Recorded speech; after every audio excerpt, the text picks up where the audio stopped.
Hey everybody, what's going on? This is Brian with Games Under Pressure, bringing you a look at PlayStation 2 emulation on the PlayStation 4. This is a feature that was officially released today. You might have played a few Star Wars games that were using this technology a few weeks ago, but it is officially out. So you can go to the PlayStation Store right now. You can buy a whole host of original PlayStation 2 games, including like Mark of Kree, War of the Monsters, which I'm going to be showing you right now, some of the Grand Theft Auto titles.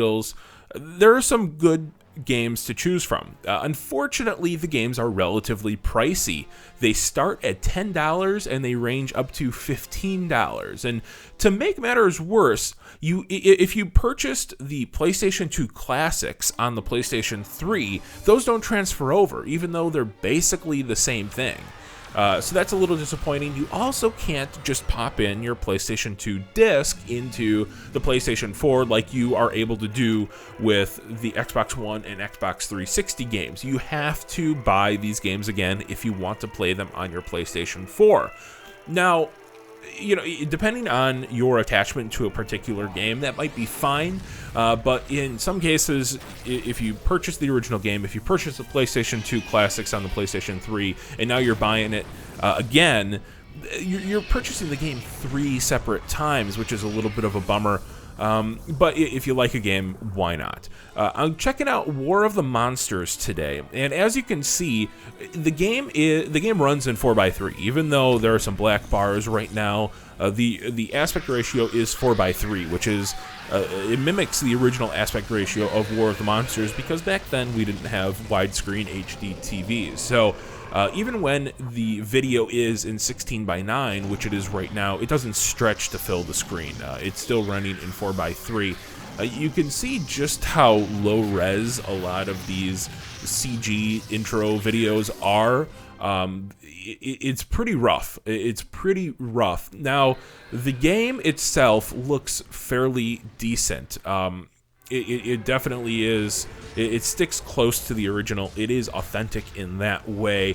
But you know what? This is a game that came out in 2003, much more than a decade ago. So you can't really expect too much. In terms of input lag and things like that, it controls fairly well. There isn't any perceptible input lag. It's not like what you would get if you just connected a PlayStation 2 to your HD TV. The game runs very smoothly. I haven't encountered any issues. The games do also have trophy support. So the trophies are pretty basic at this point. It basically just includes, beating this level. There aren't any really creative trophies out there because they're not going in and redoing all this. It's some pretty basic stuff. That being said, it's a neat little touch. Every other aspect of this game runs like it would on a PlayStation 2 as well. So you have these virtual memory cards in slot 1 and slot 2.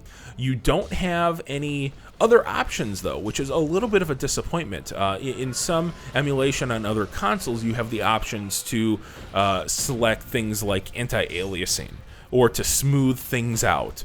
To stretch the aspect ratio if you're one of those weirdos that doesn't want to play in 4:3 and you want to stretch the entire thing. You don't have any of these options here, and I'm sorry I got stuck in this little glitchy ball thing. You don't have any of those options, which is slightly disappointing. I would have liked to see a little bit more customization. The only options you have are what were included in the original game, and that is it. So don't expect to be able to go in and tweak things. You are limited to those original options. But overall, it's a really tough thing to recommend or to not recommend. If you like a game enough to purchase it for a second or a third time, you're probably going to like how it runs here. It is very authentic, like I mentioned. It's true to the originals.